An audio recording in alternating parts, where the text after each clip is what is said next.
I am the founder of Square 32, a former educator, spent time in the classroom and at school leadership levels, both on the kind of tech and innovation side. So I want to start with some common misconceptions. And this is something that we hear from all of our clients at some point, and we hear it usually not in these very specific ways, but in general, these are kinds of the themes that people should be thinking about as you think about marketing. So the one, our product sells itself. Founders are notoriously centered and close to what they're building, and rightfully so, invested a lot of time and effort and research and all of the pieces that go into that. One of the things that's happened in the ed tech market over the last couple of years is the number of choices and the number of tools that are now available. So where before a very unique product that served a very specific problem in classrooms, educators were really excited to try new things, and you had your early adopters. At this point in the ed tech market, it's become more crowded. So your product may be unique and may solve a very unique problem, but the brand awareness that you need has increased for sure over the last couple of years. The other point that we come across often is that someone has the right answer. So we'll talk to a prospect or a client who maybe spoke with someone from an agency who maybe they're not in education or ed tech, which is certainly its own animal. And they'll say, we talked to this person and they said, we can run Facebook ads, for example, and get $5 conversions or get you 100 meetings, in a few weeks. My radar always goes up because the right answer is very, very unique to every type of product. So some products, your buyers are different. Sometimes it's cyclical. Sometimes it has to do with curriculum. The variables are much wider, and someone can be making promises that they can't necessarily keep. The other point is to think about the specialized expertise. So a lot of founders will talk to, one of the things that as a founder, you probably know, the number of things that you can do in marketing far outweighs the number of specialists that you can have. So when you are thinking about marketing, be a little less into the really specialized deep expertise and a little bit more tied into someone who gets the startups phase. And fourth, the only purpose of marketing is sales. When you think about how people learn about your product, how they get to know what your product does, how they maybe consider you against your competitors, how they finally may schedule a meeting, how they finally you may make a sale. So you can see already just in those general high level that the number of touch points, so we call them brand touch points, is really high. And back to the product selling itself, it's really crucial to think about all of those brand touch points. We have done different kinds of research and read different research, and it shows about on average consumers need 7 or 8 brand touch points before they make a purchase. So that's that can be for larger brands, but it's because that market is becoming in education, there's lots of competition for those eyeballs and those dollars. It really is important to think about hitting all aspects of the marketing, what we call funnel. So the magic wands that we like to say, we've got execution, testing, and learning. As we talked about this, knowing the startup world versus being specialized, execution becomes one of the most important points in getting something going and working with a startup. So all of the times that you can kind of sit around and you think, oh gosh, that would be great. I should start a podcast. Not speaking from experience or anything. And then realizing from a feasibility standpoint, maybe that's not really possible. Or the execution piece, maybe there is a bandwidth issue or expertise. So many of our clients are right at that point. They're either just coming on to needing some support as a founder or a small team. And then sometimes in that second wave of growth, you may have one marketing person on and you need someone to kind of take charge. So the execution piece is crucial, right? Don't make any progress without that. With testing and learning, those really go hand in hand.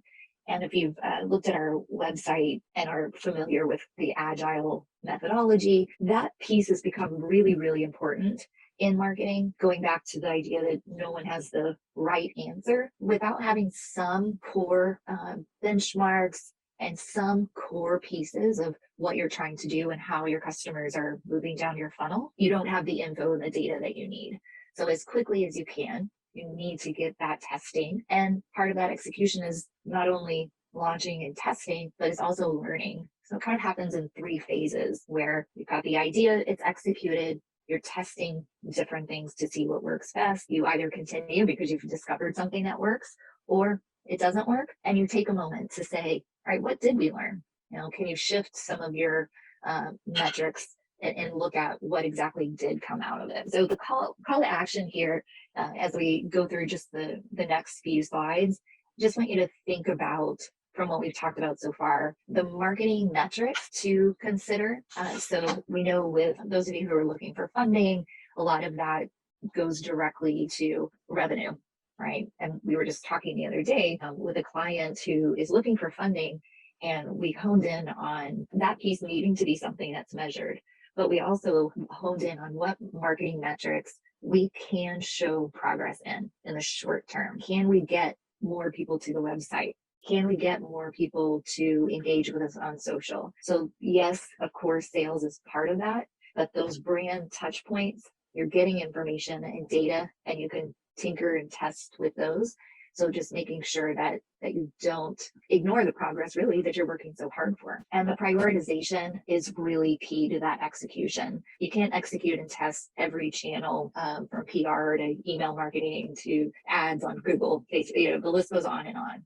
So you do have to make some choices about what your priorities are, and then stick with that execution, testing, and learning all the way through as fast as you can. When we think about some of the kind of core pieces to think about and watch out for, we talked about the jumping to conversion. You need to have built that brand awareness and trust before someone's going to take the time to schedule a meeting with you. That's usually the case. And if you're talking about district sales, 100%, they are not going to, they're too busy, just like all of us. We don't jump on a sales call of, every person who reaches out to us. So just keep that in mind. Underestimating the timeline, different tactics have different timelines. So you can boost with advertising dollars, and something like social advertising or search, those can be turned on super quickly. Getting an email list, or if you have an email list, those are those low hanging fruit that we like to say. At the same time, it may be that SEO is really important, and you really need to either kind of have that bubbling underneath or invest the time to build up that SEO. So the timeline in where you see those success and what metrics, that's really important to helping you understand what kind of results you should expect.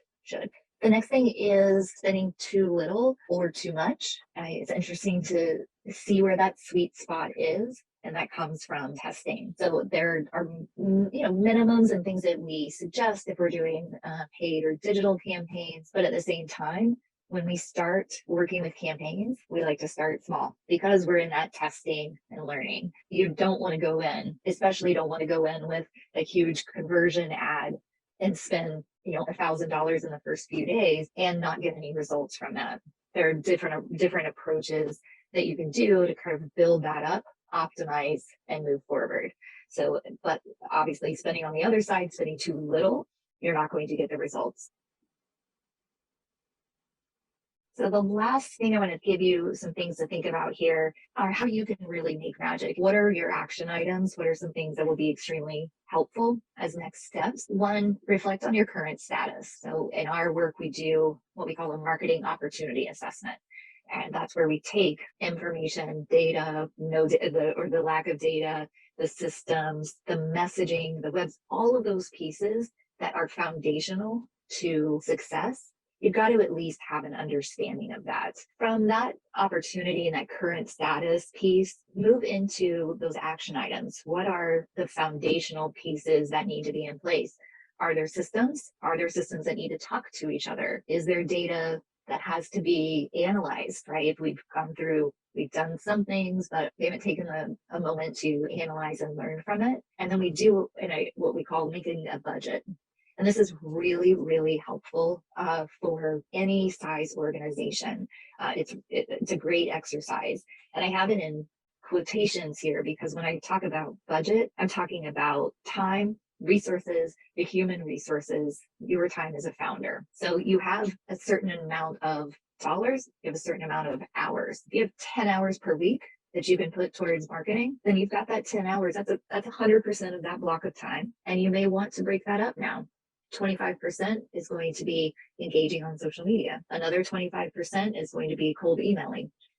Those pieces, budget, yes, if you have $1,000, same thing, 25 cents or 25% is going to this platform, et cetera, et cetera.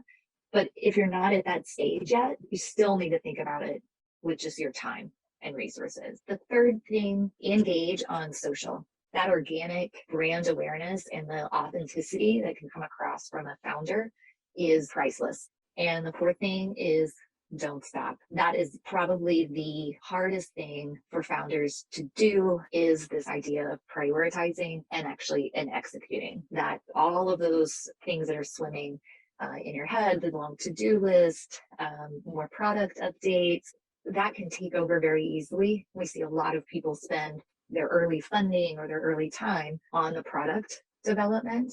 And then they've got this product, and back to, I think, the very first point, the art product sells itself. And then they start thinking, okay, now how do we get customers? Our product is perfect, or our product is ready to go to market. It is a mind shift when that point comes. But all along the way, don't lose sight